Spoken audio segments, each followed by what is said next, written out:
Bismillahirrahmanirrahim. Bismillahirrahmanirrahim. Assalamualaikum warahmatullahi wabarakatuh. Alhamdulillah wassalatu wassalamu ala Rasulillah wa ala alihi wa sahbihi wa man tabi'ahu wa mawalah. Allahumma salli ala Sayyidina Muhammad wa ala ali Sayyidina Muhammad. Yang pertama, ada yang perlu saya luruskan pernyataan Ustadz Ahmad Ridwan bahwa kita tidak terkait dengan partai apapun. Ini perlu, karena kalau nanti tadi mukadimahnya partai, nanti dikaitkan dengan warna baju, warna sorban, dan warna batu cincin. Pertama tentu kullu amrin dzibalin, semua amal yang baik walam yubda bihamdillah, kalau tidak diawali dengan ucapan alhamdulillah fahuwa aqta, maka amal itu putus. Kumpul-kumpul kita ini tidak bisa dibawa bekal menghadap Allah, itu makna putus. Hanya tinggal ya sebagai pertemuan saja. Tapi kalau diawali dengan alhamdulillah, maka dia bisa dibawa mati menghadap Allah subhanahu wa ta'ala. Mudah-mudahan pertemuan kita ini bisa dijadikan bekal untuk menghadap Allah subhanahu wa ta'ala. Kedua, berselawat kepada Nabi, karena kita bisa bersaudara itu memang betul karena Allah, tapi yang menjelaskannya Rasulullah sallallahu alaihi wasallam, diteruskan oleh para pewaris Nabi, itulah dia para ulama. Allahumma salli ala Nabiyyina Muhammad wa ala ali Muhammad. Tadi Ustadz Qurtubi WA saya, mohon maaf Ustadz, ini kita agak terlambat karena jalan, karena macet, karena ini dan lain sebagainya. Saya balas sesuai dengan judul kita pagi ini. Apa judulnya Mas Rani? Ujianku jalan surga. Nanti yang saya balas, ujianku adalah jalan surga. Lengkap dengan caption ketawanya. Selama ini orang menyangka jalan surga itu adalah dengan sholat duha, sholat tahajud, sholat witir, sholat qabliyah, sholat ba'diyah. Betul, karena salah satu pintu surga namanya babus sholat. Selama ini orang menyangka masuk surga itu dengan bangun masjid, zakat, wakaf, infak, sedekah. Enggak salah, karena salah satu nama pintu surga adalah babus sedekah. Selama ini orang beramal banyak dengan cara puasa Senin Kemis. Begitu lulus puasa Senin Kemis, puasa Nabi Daud. Begitu kuat puasa Nabi Daud, dia puasa dahar. Puasa dahar itu puasa sepanjang tahun, dilakukan oleh Sayyidatuna Aisyah dengan Abdullah ibnu Umar. Puasa sepanjang tahun, tidak makan sama sekali. Tidak salah, karena memang ada pintu surga namanya Babur Rayyan, yang hanya dimasuki la yadkhuluhu illa shaimun, tidak dimasuki oleh orang yang berpuasa, kecuali orang yang berpuasa. Lalu kemudian ada orang yang setiap jengkal tubuhnya bekas tiga, bekas tombak, bekas anak panah, bekas pedang, dan dia mati jihad fisabilillah. Dia masuk pintu surga dari babul jihad, masuk dari pintu jihad. Tapi banyak orang yang keliru. Dia anggap kalau dia sudah hijrah, kalau sudah taubat, lalu dia tidak sakit lagi, dia tidak macet, sulit, susah hidupnya. Jadi banyak itu yang mengeluh ke saya pakai nomor baru, karena kalau nomor lama ketahuan. Ustadz, dulu saya sebelum hijrah adem ayem hidup saya. Setelah hijrah begitu pergi, helm hilang. Jadi kita akan salah bicara karena kita salah berpikir. Salah berpikir itu menyebabkan kita akan salah bicara, salah beramal, salah berbuat, gara-gara kita salah berpikir. Kita menganggap kalau sudah hijrah nggak sakit, kalau sudah hijrah nggak rugi, kalau sudah hijrah nggak diuji lagi. Maka ada satu pintu surga namanya Babur Radin, bab ridha. Ridha menerima ketetapan Allah subhanahu wa ta'ala, dan itulah pintu yang paling tinggi. Semua penghuni surga ketika sudah masuk surga ditanya Allah subhanahu wa ta'ala, madza turidun? Kalau bahasa kampung kami, what do you want? Di sebelah mana kamu? Penghuni surga. Ustaz Ridwan pura-pura nggak tahu aja. Wahai penghuni surga, kamu mau apa sekarang? Kamu sudah dapat surga yang dulu kamu inginkan, kamu sudah. Madza turidun? Kamu mau apa lagi? Lalu penghuni surga menjawab, ada satu yang kami inginkan, kami belum dapat. Apa itu? Ridhoka, ridho. Jadi yang paling tinggi adalah ridha. Makanya dalam Al-Quran itu setelah Allah bercerita tentang jannatin tajri min tahtihal anhar, ada taman-taman surga, kebun-kebun mengalir, sungai-sungai, wa azwajum mutahharatun, istri yang suci-suci, lalu kemudian wa masakinat thayyibah, tempat-tempat yang cantik-cantik, indah, semuanya lengkap. Wa ridwanum minallahi akbar, ada yang lebih besar daripada itu semua, yaitu ridha. Hanya saja penggunaan katanya di Indonesia selalu salah. Selalu dipakai ikhlas. Ya udahlah, ikhlaskan aja. Ikhlas bukan di situ letaknya. Ikhlas itu ketika sholat karena Allah, puasa karena Allah, itu ikhlas. Kalau plong menerima ketetapan Allah, itu namanya bukan ikhlas, ridha. Tapi kita udah terlanjur salah, ya udahlah, kita teruskan aja kesalahan itu. Ya udah, nggak apa-apa. Yang penting dia ngerti, dia paham. Sama seperti silaturahim. Silaturahim yang benar itu, kalau saya dengan Ustadz Ridwan, itu yang tepat adalah ukhuwah. Karena kita bersaudara, tidak ada hubungan. Yang silaturahim itu neneknya satu, ibu bapaknya saudaranya, saudara kandung, nanti ketemu pada rahim neneknya. Pertemuan cucu-cucu itu disebut dengan silaturahim. Tapi kita udah terlanjur buat silatnas, silaturahim nasional. Ya udah, kita teruskan aja kesalahan itu. Nggak apa-apa. Kalau dalam istilah kamus bahasa Arab namanya khotok syai'. Sudah salah tapi sudah terlanjur populer. Nah, saya terus terang biasa pengajian di Jakarta biasa-biasa aja, tapi hari ini serasa mengaji di luar negeri. Coba lihat di baliho belakang. Masya Allah. Di mana gitu? Tolong nanti yang ngambil foto dari belakang.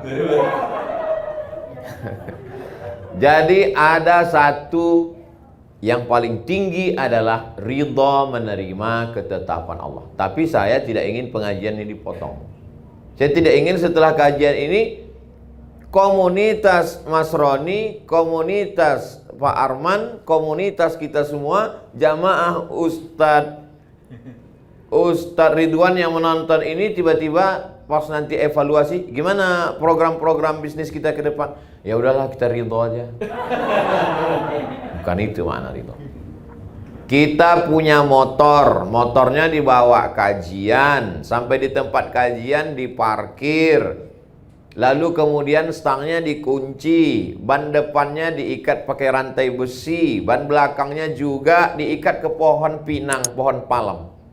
Begitu keluar kajian, pohon palemnya disinsu orang. Maka saat itu yang bisa kita lakukan hanya ridha. Kita pukul pipi kita sampai pecah, kita tarik rambut kita, itu tidak akan kembali. Maka satu-satunya yang bisa kita lakukan adalah ridha. Ridha setelah usaha. Itu bedanya Ahlus Sunnah dengan Jabariyah. Sedangkan Jabariyah, satu kelompok, dia tidak ada usaha. Tenang aja. Abang nggak kerja, terserah Allah aja. Mana tahu ada suami ibu-ibu yang mazhabnya Jabariyah. Ibu nggak usah perlu marah, diamin aja. Abang nggak kerja, terserah Allah aja. Nanti pas jam 12, jam 1 dia minta makan siang, ibu balikin. Terserah Allah. Masakan kita mana? Terserah Allah, bang. Balas. Itu namanya mazhab Jabariyah. Kalau Ahlus Sunnah tidak begitu. Ada namanya al-kasbu wal ikhtiar. Kita sudah jadikan bahasa Indonesia itu ikhtiar, usaha. Setelah berusaha ternyata tidak sesuai dengan keinginan kita, saat itu Allah ingin menempatkan kita di satu makom. Makom artinya level, tempat. Makom itu tempat. Makom Ibrahim, tempat berdiri Ibrahim. Sampai tempat kita makom kuburan.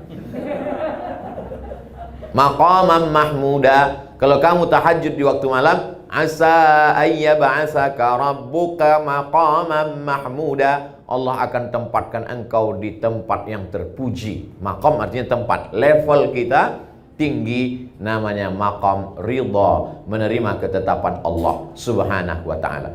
Sebetulnya nabi-nabi itu ditempatkan Allah di atas maqam ridha. Coba lihat Nabi Ibrahim alaihissalam.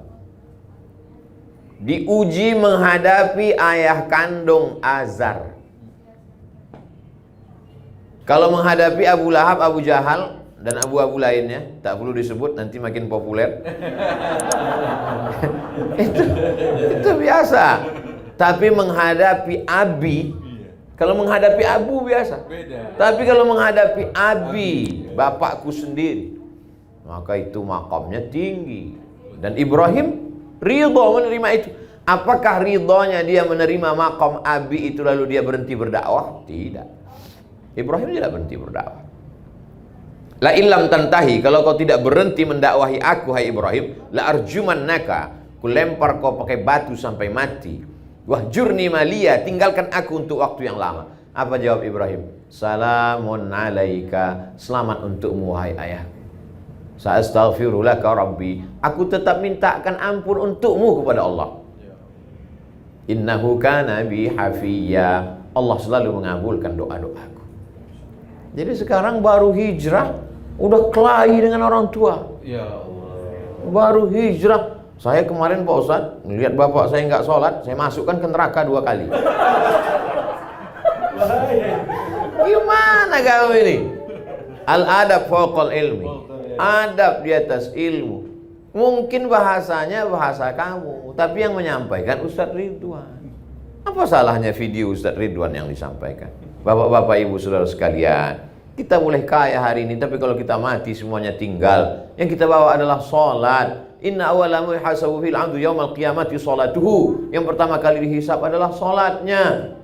Ya, ini ada video dari Ustadz Ridwan. Begitu agak kurang keras, baru video Ustadz Somad. Man taraka sholata muta'ammidan, siapa yang meninggalkan sholat secara sengaja, faqad kafara jihara, kafirlah dia secara nyata, neraka jahanam tempatnya.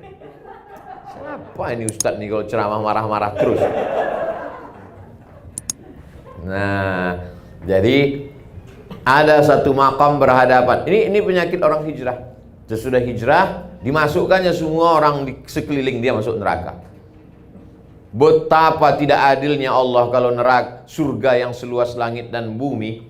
Wasari'u ila maghfiratin min rabbikum wa jannatin 'arduhas samawati wal ard. Surga selangit dan bumi, isinya cuma kamu sama istrimu aja.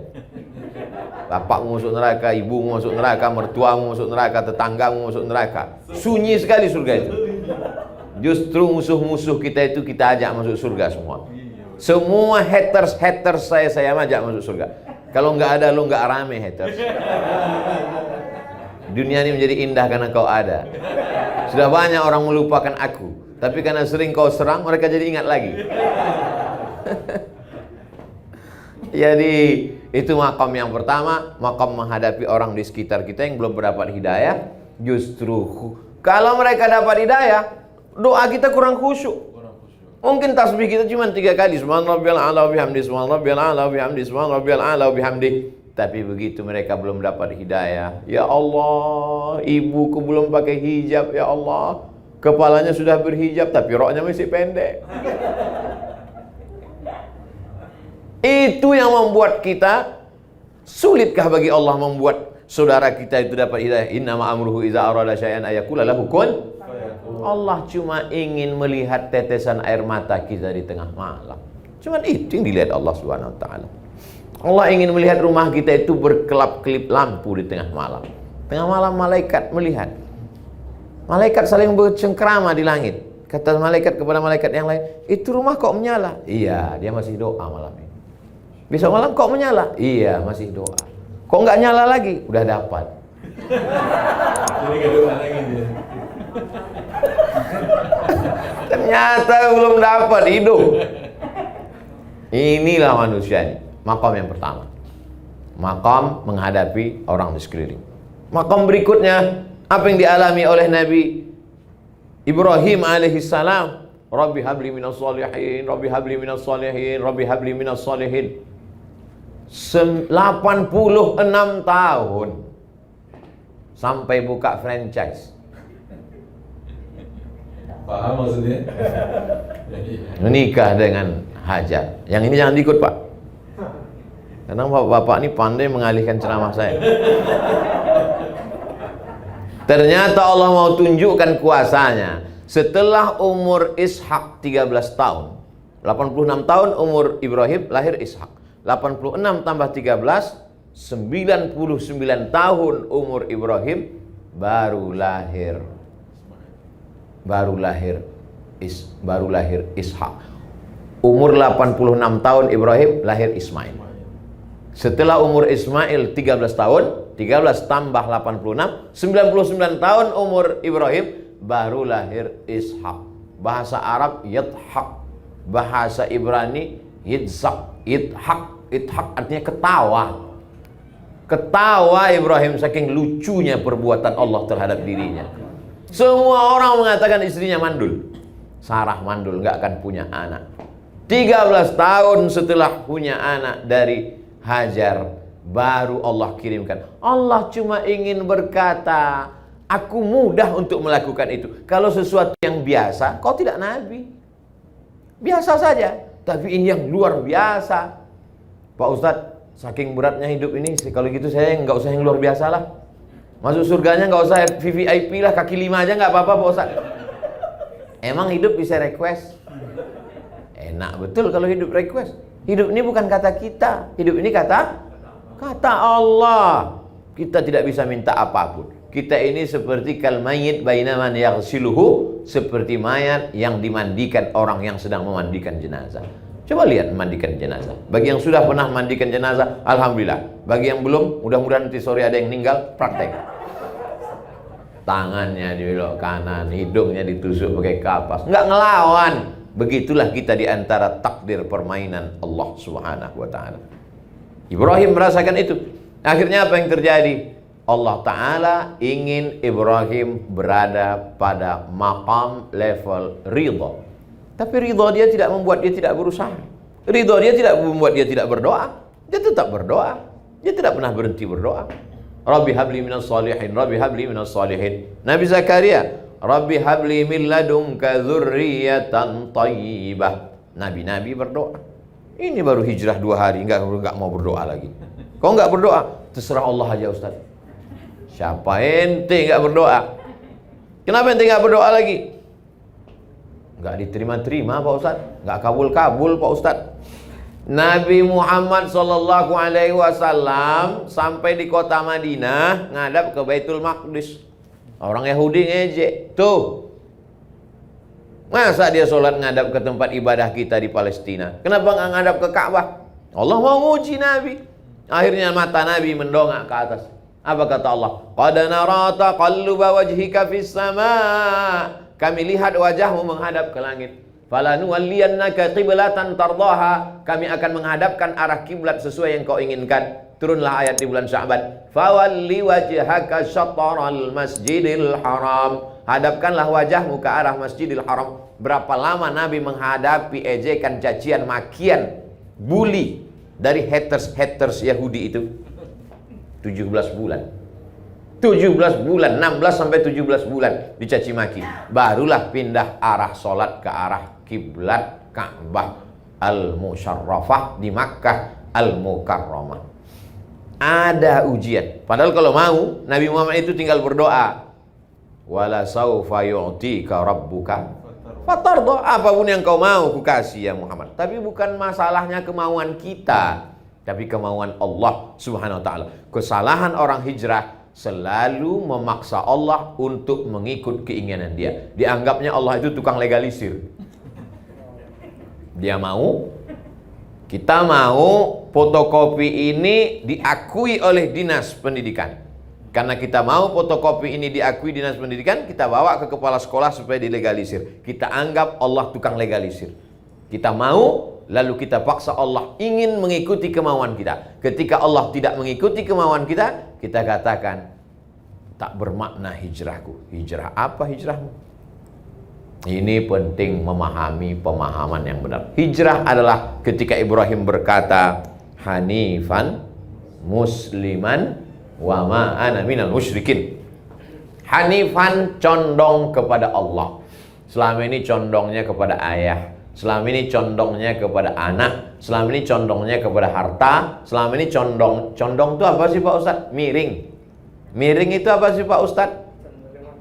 Cenderung. Cenderung itu Pak Ustadz, pahamilah sendiri, payah betul ceramahnya. Selama ini miringnya, cenderungnya, condongnya kepada materi, kepada dunia. Setelah itu dia cenderung mengikut Allah Subhanahu wa ta'ala. Jadi sekarang orang selalu berpemahaman, kalau saya sudah pindah, Allah sudah pilihkan saya jalan, maka Allah berikan saya yang mulus-mulus, yang nyaman-nyaman, yang enak-enak, yang mudah-mudah saja. Faksusil qasasa, ceritakan kisah-kisah itu wahai Muhammad, la'allahum yatafakkarun, supaya mereka berpikir. Makanya namanya kita sebut 4 kali. Allahumma shalli ala sayyidina Muhammad wa ali Muhammad kama shallaita ala Ibrahim wa ala ali Ibrahim. Allahumma barik ala sayyidina Muhammad wa ala ali Muhammad kama barakta ala Ibrahim wa ala ali Ibrahim. Ibrahim tidak pernah hidup di zona aman dalam perjalanan hidup Ibrahim. Dari mulai pindah dari Babel. Asalnya Ibrahim itu di Babel. Babel itu Babilonia, bukan Bangka Belitung. Dari Babilonia mau pindah ke Palestina, diperiksa di perbatasan. Di perbatasan diperiksa. Di situ ada seorang penguasa yang mengambil siapa saja yang punya istri yang bagus, cantik, cakep, diambil sama penguasa. Jadi memang penguasa ini unik-unik hobinya. Dia anak gadis nggak mau, bini orang aja yang mau diambil. Maka ketika Ibrahim pindah lewat di situ, pas ditanya Nabi Ibrahim, ini perempuan ini siapa? Kata Nabi Ibrahim menjawab, ukhti, my sister. Ini saudari saya. Setelah lewat pemeriksaan, Sarah komplain. Aku kan istrimu, kata Sarah. Kenapa kau bilang aku saudarimu? Ukhti fil iman, saudaraku seiman. Karena kalau aku jawab istriku itu penguasanya jahat, nanti kau diambilnya. Ini menjadi jawaban bagi ibu-ibu. Mana tahu kebaca HP bapak, atau pas lagi jalan di mall, ini siapa? Ini saudari saya. Ada bocoran dulu. Saudara yang dimuliakan Allah Subhanahu wa taala, ada maqam. Apa tujuan Ustadz bercerita tentang Nabi Ibrahim? Supaya ketika kita menyebut nama Ibrahim, kita tahu bahwa Ibrahim tidak pernah berada pada zona nyaman. Berhadapan dengan ayah kandung, lulus. Berhadapan dengan orang. Ring 1 lulus, sekarang ring 2. Masyarakat sekitar. Penyembah berhala. Masuk Nabi Ibrahim alaihissalam ke dalam. Dia ambil itu kampak. Dia hancurkan berhala-berhala yang kecil. Begitu mereka pulang dari kebun sore, mereka lihat hancur semua. Mereka sudah tahu, ini pasti Ibrahim yang melakukan. Ini pasti Ibrahim punya kerja. Walaupun waktu itu belum ada CCTV. Mereka sudah tahu ini Ibrahim. Mereka tangkap Ibrahim, mereka tanya, a'anta fa'alta hadza bi alihatina ya Ibrahim. Saya biasanya kalau lewat makanan hilang konsentrasi. Kecuali di pengajian ini. Karena sudah dibuat kenyang duluan. Nah, ini pelajaran juga untuk majelis yang lain. Makan dulu baru ngaji. Jadi fokus. Jadi kita lebih fokus, Ustaz. Luar biasa pengajian Nasrani. Luar biasa. Iya. A'anta fa'al, datang semua ayat-ayat. A'anta fa'alta hadza bi alihatina ya Ibrahim? Engkaukah yang melakukan ini terhadap Tuhan-Tuhan kami wahai Ibrahim? Ibrahim dengan tenang menjawab, bal fa'alahu kabiruhum hadza. Yang melakukan ini bukan aku, tapi berhala yang paling besar. Dia ambil itu kampak, dia gantungkan di leher berhala yang besar. Yang melakukan bukan aku. Terus siapa? Itu yang paling besar. Nabi Ibrahim sedang mengajak orang untuk berpikir secara rasional. Tapi biasanya orang, kalau dia kalah secara otot, salah secara otak, dia akan main otot. Kalah dengan argumentasi otak, maka dia mainkan otot. Akhirnya ditangkap Nabi Ibrahim. Mereka kumpulkan semua kayu-kayu, mereka akan bakar. Apa kata penguasa? Harriquhu, bakar dia. Bakar Nabi Ibrahim. Lalu kemudian di situ mukjizat baru datang. Mukjizat datang di akhir cerita. Sama kayak film India. Polisi selalu datang di akhir. Di akhir itu baru terjadi mukjizat. Apa kata Allah? Ya nar, wahai api, kuni, jadilah engkau bardan, sejuk. Api yang tabiatnya membakar, panas, menjadi sejuk. Bardan wasalaman ala Ibrahim. Andai tidak ada kata salam, sudah mati Nabi Ibrahim kedinginan. Betul. Andai Allah hanya berkata, kuni bardan, wahai api, jadilah engkau dingin, mati Nabi Ibrahim kedinginan. Ditutup Allah dengan salam. Salam sampai ke Pulau Jawa jadi selamat. Itulah makanya. Apa acaranya? Selamatan. Dan bahkan kabarnya yang naik ke bulan itu pun Neil Armstrong dengan selamat. Hebat, ada orang Jawa Ustaz. Akhirnya selamatlah dia. Maka Allah ingin menempatkan Nabi Ibrahim, dia berhadapan dengan lingkungan sekitarnya juga selamat. Berhadapan dengan orang tua ring 1, selamat, ridho. Berhadapan dengan lingkungan sekitar, selamat. Berhadapan dengan dirinya sendiri, bagaimana dia tidak punya anak, selamat. Berhadapan dengan apapun, dan ternyata setelah punya anak, ujian tidak selesai. Ujian tidak pernah selesai. Ustadz, kenapa ujian saya ini nggak selesai? Saya belum menikah Pak Ustadz. Ya, kita doakan ya, akhirnya menikah. Setelah menikah muncul pertanyaan. Orang tetangga saya sudah risau nih Pak Ustadz. Mereka nanya, kapan punya anak? Hidup ini tidak pernah selesai dari pertanyaan. Kalau saya mati selesai nggak Pak Ustadz? Masih ada pertanyaan liang lahat. Selesai itu nanti di surga. Jadi kalau ada orang berkata, saya sudah hijrah Pak Ustadz, kenapa masalah hidup nggak selesai? Kau mau cepat selesai? Biar ku selesaikan ini. Hidup ini tidak pernah selesai. Habis mati masih ada pertanyaan mungkar nakir. Habis itu masih ada azab kubur. Habis itu masih menunggu tiupan sangkakala bangkit tegak di padang mahsyar. Habis itu masih ada titian siratal mustaqim, timbangan amal, pemberian kitab. Nanti ketika masuk ke dalam surga, bertetangga saya dengan Ustadz Ridwan, disambut oleh malaikat Ridwan. Kata malaikat Ridwan, siapa? Abdul Somad. Siapa? Ridwan. Podo. Nah. Malaikat Ridwan orang Jawa. Jadi betapa kita ini selalu berprasangka menurut prasangka kita, dan kita ajak Allah untuk mengikut prasangka kita. Tidak begitu. Kita yang mesti ikut Allah. Makanya subuh tadi kita katakan raditu billah.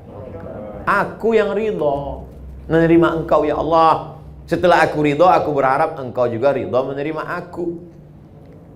La ini jitama'atil ummatu, berkumpul semua umat di dunia ini, ala ayyadurruka bisyai'in, untuk memudaratkanmu.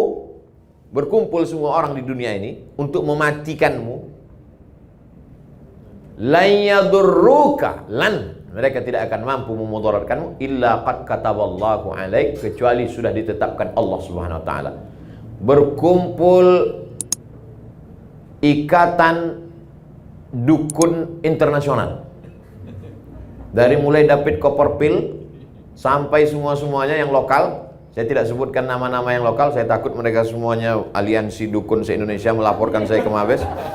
Saya mulai agak hati-hati ceramah sekarang. Berkumpul semua dukun-dukun santet untuk menyantet Abdul Somad. Kalau tidak, kata Allah, apakah akan terjadi? Tidak. Makanya kata Syekh Muhammad At-Mutawalli Asy-Sya'rawi, sehebat-hebat yang bisa dilakukan musuhmu adalah hanya menepati takdir Allah. Sehebat-hebat yang dilakukan musuhmu adalah menepati takdir Allah. Kalau tidak, kata Allah, maka tidak. Saya masih bingung Pak Ustadz. Masa perbuatan mereka itu adalah takdir Allah, ketetapan Allah Subhanahu wa taala? Tidak ada daun yang jatuh, tidak ada ranting yang patah, tidak ada yang mati, tidak ada yang tersakiti, tidak ada satupun yang terjadi di luar dari kuasa Allah. Siapa yang mengatakan bahwa itu di luar kuasa Allah, berarti rusak tauhidnya, rusak akidahnya kepada Allah Subhanahu wa taala. Jadi kalau kita kena, berarti itu juga adalah ujian, dan yang diinginkan Allah dari ujian itu adalah ridho menerima ketetapan Allah. Tapi jangan setelah ridho lalu tidak berubah. Kau sudah panggil Ustadz untuk meruqyah, enggak, saya ridho aja sampai mati Pak Ustadz. Ruqyah, panggil Ustadz Ridwan. Ustadz Somad bisa ruqyah? Bisa. Tapi kadang jinnya ada yang takut, ada yang enggak. Saya sedang jalan, Pas lagi saya sedang jalan, saya waktu itu jadi dewan juri musabaqah tilawatil Quran. Pagi-pagi saya jalan, dipanggil sama qori, salah satu qori dari balik jendela. Ustaz Somad, ada apa? Saya bilang, ada qori'ah kerasukan setan. Saya mau pergi. Saya kan nggak pernah muruqyah karena saya ceramah. Mau pergi, cuman gengsi. Masa LCMA pergi meninggalkan? Ada apa? Saya bilang, ini saya lihat dia ruqyah, diambilnya botol, dia bacakan, Allahu la ilaha illa huwal hayyul qayyum la ta'khudhuhu sinatun wa la naum. Perempuan itu matanya melotot, ketawa cekikikan. Saya ambil air itu, saya baca kuat ke telinganya sebelah kanan. Laki-laki 2, perempuan 1. Allahu la ilaha, kuat-kuat suara saya. Begitu selesai saya bacakan, sehat dia. Entah karena ayat itu atau karena dia terkejut, Allah maaf. Tapi sejak itu saya tak pernah lagi meruqyah. Setiap ada orang minta ruqyah kerasukan setan, rumahnya diganggu, warungnya dikerjain, selalu saya serahkan ke sahabat-sahabat saya. Di antaranya yang menulis buku ensiklopedia ruqyah jin setan, namanya Ustadz Musdar Bustamam LC, orang Medan, tapi selalu juga ke Jakarta. Bisa tulis di Google Musdar, itu sekaligus endorse.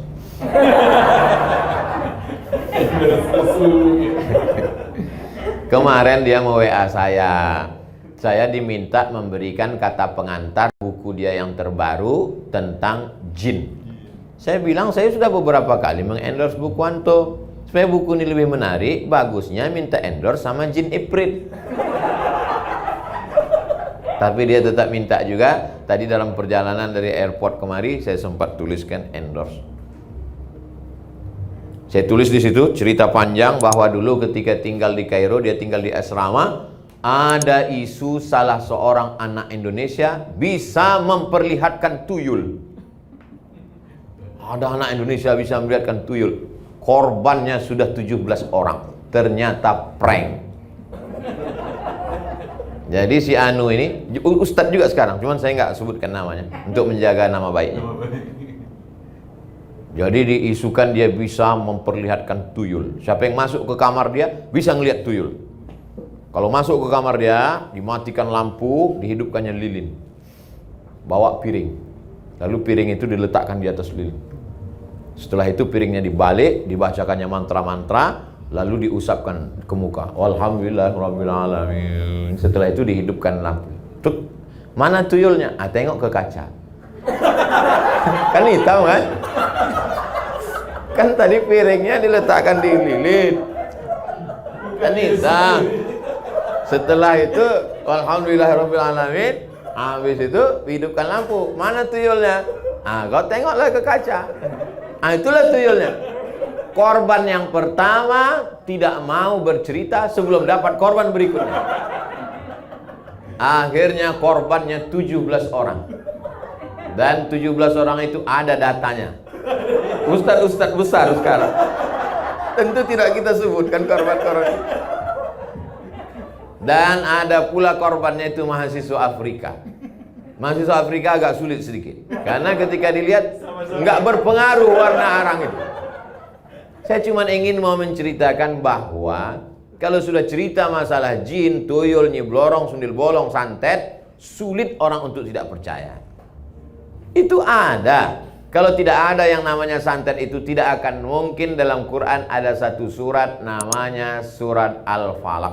Qul a'udzu birabbil falaq min syarri ma khalaq wa min syarri ghasiqin idza waqab wa min syarri naffatsati fil 'uqad. Nafasat,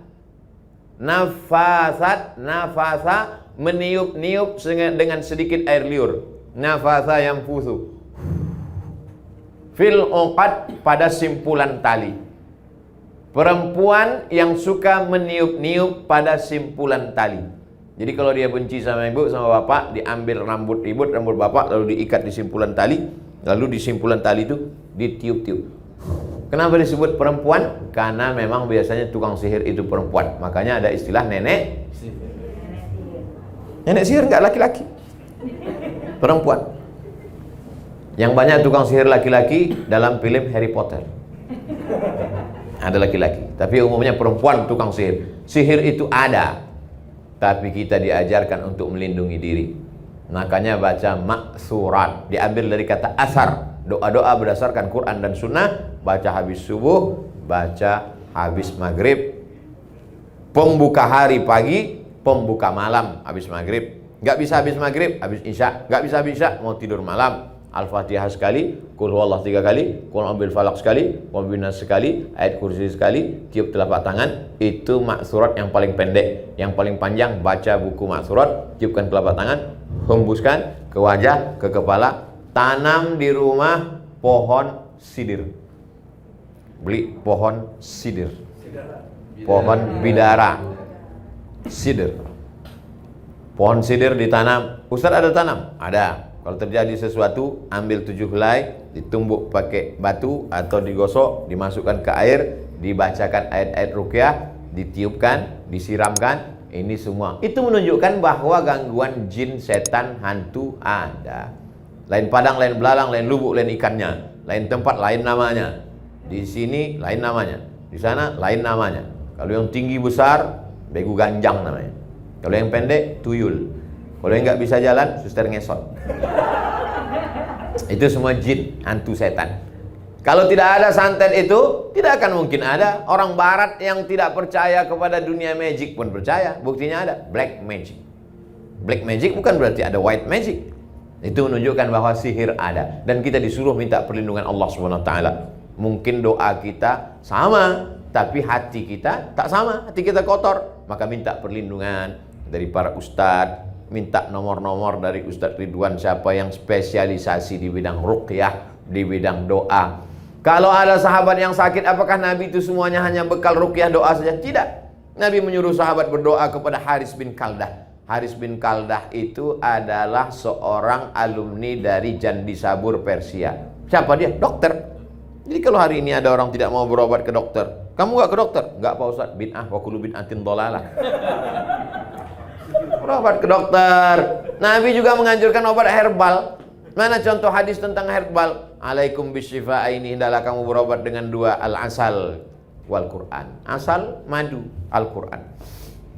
Habbatus sauda syifa'un min kulli da'. Habba sauda, jintan hitam, obat dari segala macam penyakit. Kalau kami dulu di Mesir dibeli habba sauda itu 1 kilo, dimasukkan ke gelas, dimasak sebanyak air gelas, ditunggu kering sampai setengah. Air yang setengah itu diminum.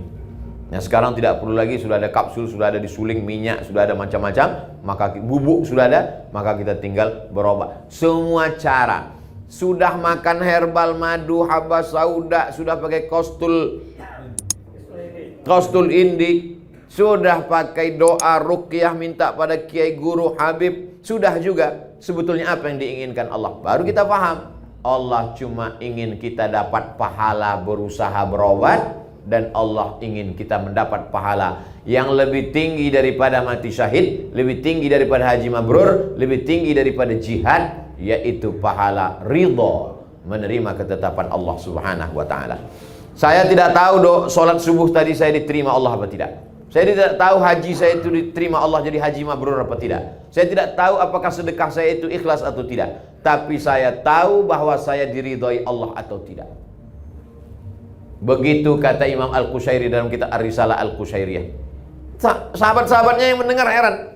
Dari mana kau tahu bahwa kau diridhoi Allah? Aku tahu bahwa aku diridhoi Allah. Dari mana kau tahu? Apa tandanya? Ketika aku ridho menerima ketetapan Allah, saat itulah aku tahu bahwa aku sedang diridhoi Allah. Kalau kita ridho dengan ketetapan Allah, sesungguhnya kita sedang diridhoi Allah. Man radhiya falahu ridha, wa man sakhita falahu sukhtu. Siapa yang ridha menerima ketetapan Allah, dia dapat ridha Allah. Siapa yang murka, gelisah, melawan, maka sesungguhnya dia pun sedang berada dalam murka Allah SWT. Sampai-sampai diancam Allah.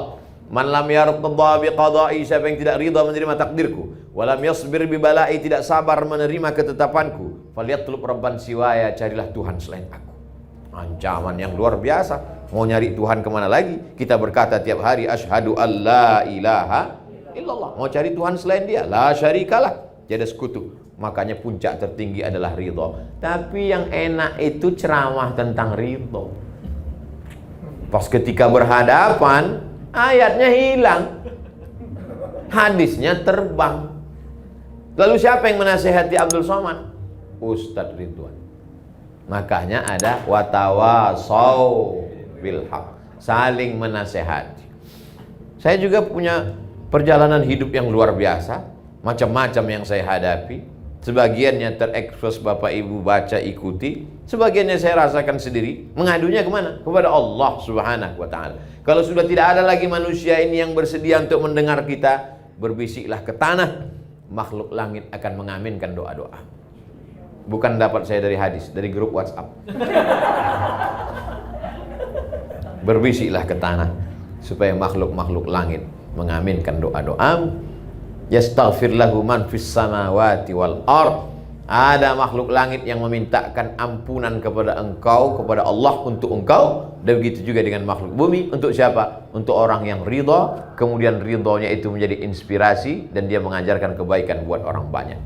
Tapi saya sejujurnya, Mas Roni, untuk ceramah tentang bagaimana umat ke depan, bagaimana politik Islam, itu saya lebih suka daripada diajak ceramah tentang ridho. Karena biasanya ujiannya cash and carry. Berat. Ujiannya biasanya datang. Apa yang kita omongkan, itu langsung datang. Makanya tadi begitu Ustadz Qurtubi bilang, ujiannya, ceramahnya Ustadz tentang temanya tentang ujianku jalan ke surga. Ini nampaknya udah betul, lambat sampai.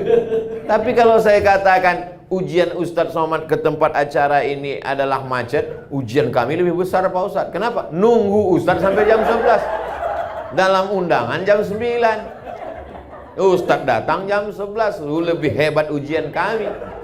Saya tahu dari tatapan mata Bapak Ibu sekalian. Ujian Bapak Ibu sungguh berat dalam hidup ini. Jadi yang meringankan itu apa? Yang meringankan itu adalah pertama, pemahaman kita tentang kehendak Allah. Kita tidak ketemu dengan Allah. Allah menceritakan kehendaknya dalam Quran melalui Nabi Muhammad SAW. Dijelaskan oleh para ulama. Maka kalau mau ringan hidup ini adalah ngaji. Ustadz masih ngaji? Saya ngaji. Saya ngaji dengan Ustadz Adi Hidayat. Saya ngaji dengan Ustadz Ridwan. Tapi Ustadz nggak pernah ketemu dengan kami. Saya online. Saya tonton mereka di Instagram. Saya tonton mereka di YouTube. Sahabat-sahabat saya, guru-guru saya. Maka saya selalu berkata, mereka adalah sahabat saya dan guru-guru saya. Lalu kemudian setelah kita ngaji, jangan lupa kita berinteraksi sosial. Ketemu dengan orang itu nggak sama ketemu orang di YouTube. Nggak sama. Mata adalah jendela jiwa. Ketemu, bermusafahah. Sekarang nggak bisa salaman, ngobrol. Manusia itu ada ruhnya. Saya ketemu dengan Pak Arman, ketemu dengan Mas Roni, ketemu dengan Ustadz Ridwan, ketemu dengan sahabat-sahabat saya. Itu beda. Ada membangkitkan semangat. Nggak sama ketemu dengan transformer.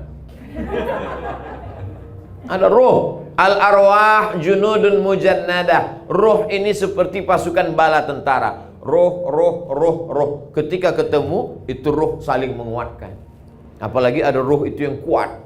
Makanya orang sehat, orang sakit itu dijenguk di rumah sakit, di ruang ICU. Kenapa? Karena ketika dijenguk dia sehat. Saya datang menjenguk sahabat saya yang sakit. Begitu saya datang dia langsung duduk. Apa kata istrinya? Selama ini dia hanya terbaring aja Pak Ustadz. Begitu Ustadz datang dia langsung duduk.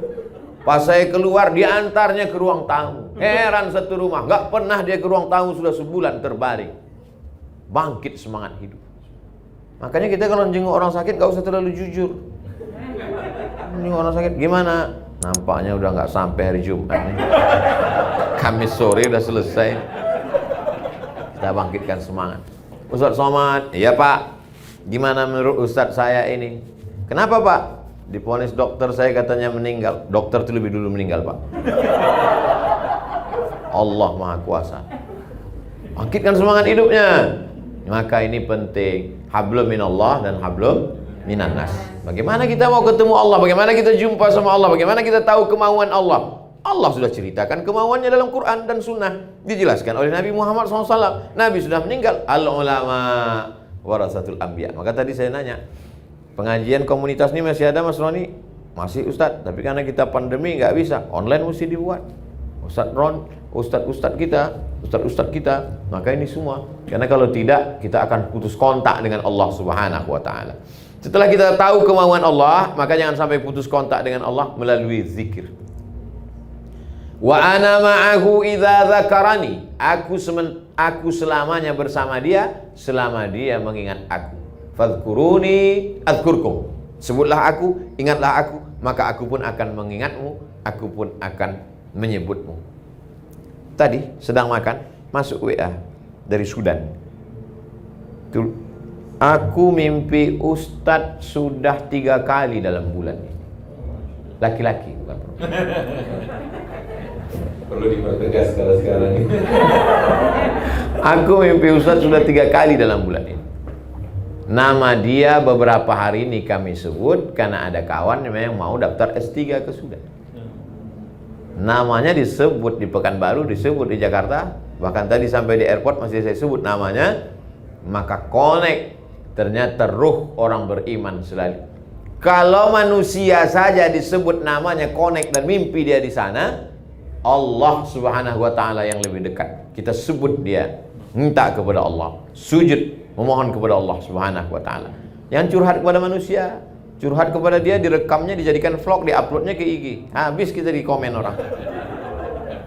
Curhat kepada dia hari ini sebagai kawan, besok dia berubah jadi lawan. Habis dibukakannya rahasia kita.